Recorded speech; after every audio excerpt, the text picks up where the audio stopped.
Hello John, thank you very much for being here on our show today. Now, first off, can you tell us what brought you to Vietnam, or particularly Hanoi this time? I got asked to come through the British Council to play at the Sound Stuff Festival. That's why I'm here.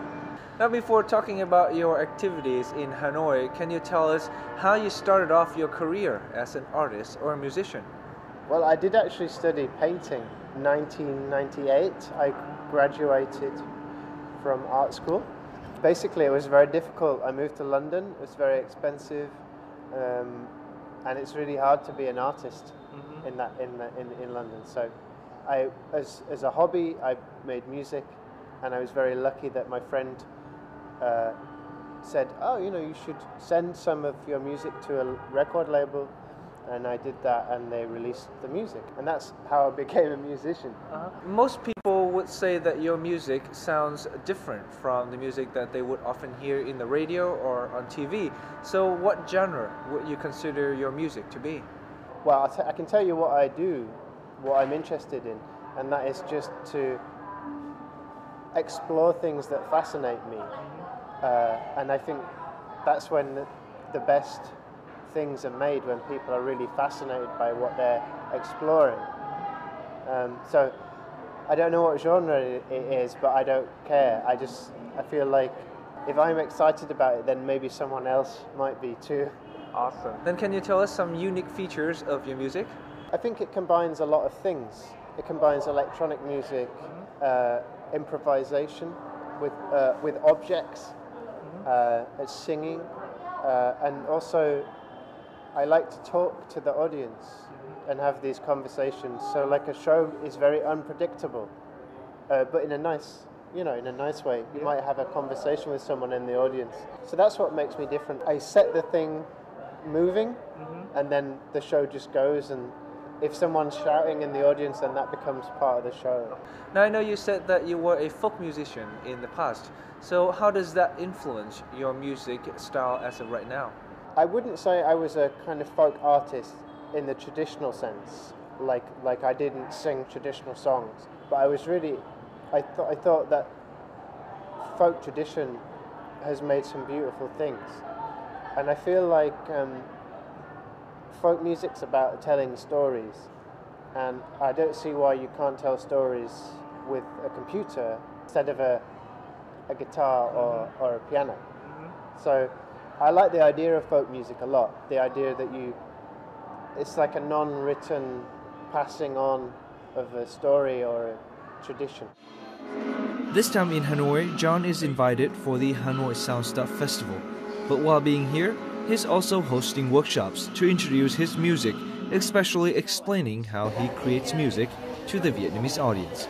Participants to the workshops had a chance to experience making music using lights.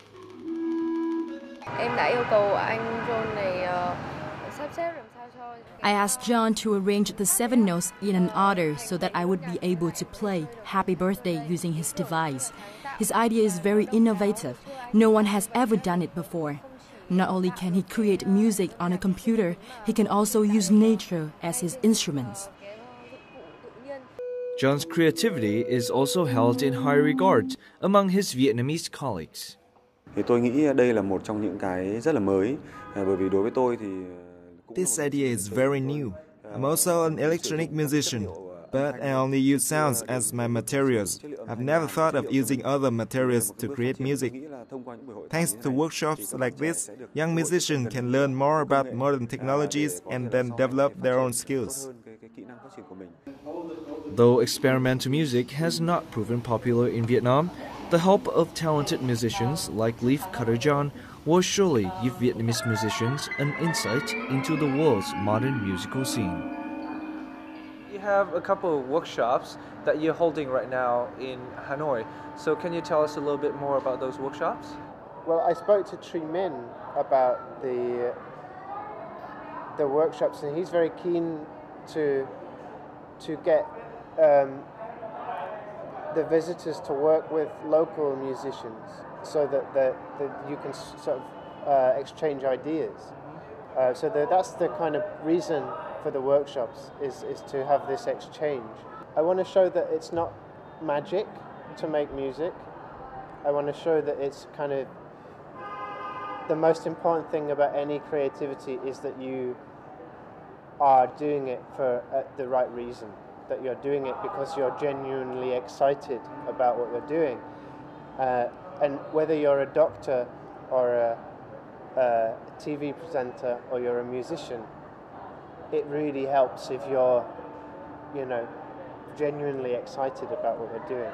So I'm not really concerned about leaving a musical legacy. I just want to encourage people to do what they want to do, creatively.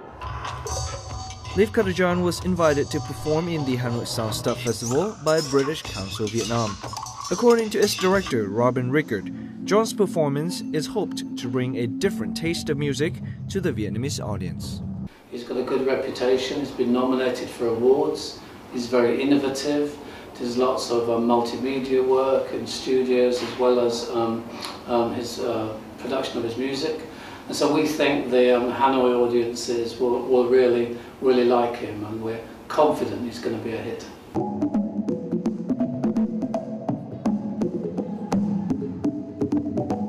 As Robin expected, the audience in Vietnam loved John's performance.